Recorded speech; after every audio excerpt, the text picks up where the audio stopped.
இனிய காலை வணக்கம். இன்றொரு செய்தி. பயணம் என்பது எல்லோருக்கும் பிடித்த ஒன்றுதான். அதுவும் அன்றைய காலகட்டத்தில் பேருந்து பயணம் என்பது பெரும் கனவாக இருந்தது. ஆனால் இன்றெல்லாம் அப்படி இல்லை. நொடிக்கு நொடி விமான பயணம் இருக்கிறது. ஆனால் அன்று கிடைத்த மகிழ்ச்சியும் ஞாபகங்களும் இன்று இந்த பரபரப்பான சூழல் தருகிறதா என்றால் இல்லை என்று தான் சொல்ல வேண்டும். கல்கத்தாவிலிருந்து லண்டனுக்கு ஒரே பயண சேவையாக பேருந்து சேவை ஒன்று இருந்தது. நம்ப முடிகிறதா? ஒரே பேருந்து கல்கத்தாவிலிருந்து லண்டன் வரை என்றால்? ஆனால் நம்பித்தான் ஆக வேண்டும். ஒரு காலத்தில் கல்கத்தாவிலிருந்து லண்டனுக்கு ஒரே சேவையாக பேருந்து இயக்கப்பட்டது.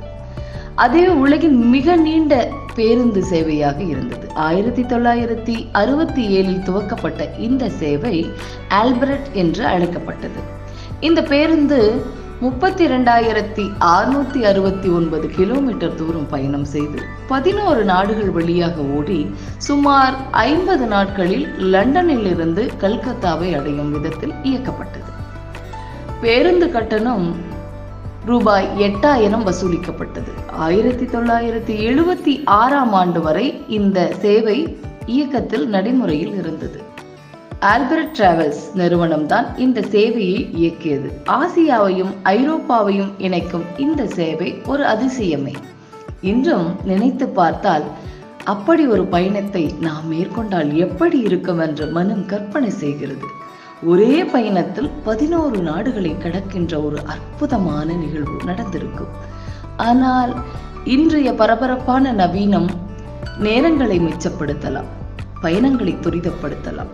ஆனால் மகிழ்ச்சியை, நினைவுகளை இது திரும்ப தருமா? தெரியவில்லை. உங்களுடைய பயணம் பற்றிய அனுபவங்கள் இப்போது மனம் அசைப்போடும் என்று நம்புகிறேன்.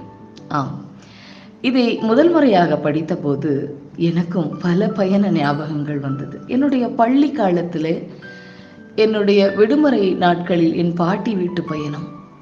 அப்போது பேருந்தில் நான் பயணிக்கும் போது என்னை விட மனசில்லாமல் இந்த மரங்கள் கூட பின்னோக்கி நகர்கின்றனவோ என்று அதிசயித்து பார்த்திருக்கிறேன். நாம் முந்தி செல்வதால் மரங்கள் செல்வது போல ஒரு காட்சி தோன்றுகிறது என்ற எண்ணமெல்லாம் அப்போது எனக்கு இல்லை. அந்த புரிதல் இல்லாத நாளில் அந்த ஊரில் மரங்கள் கூட பின்னோக்கி நடக்கும் என்ற அறியாமையில் இருந்தேன். ஆனாலும் அது மனதிற்கு இதமான பல நிகழ்வுகளை கொடுத்துள்ளது. உங்களுடைய பயண அனுபவம் எப்படி இருக்கிறது? ஒரு முறை காலத்தை பின்னோக்கி பாருங்கள். அது உங்களுக்கு மனதில் மகிழ்ச்சியை தரும் என்று சொல்லி இந்த நாள் உங்களுக்கு மிகச்சிறப்பான நாளாக அமைய என் வாழ்த்து.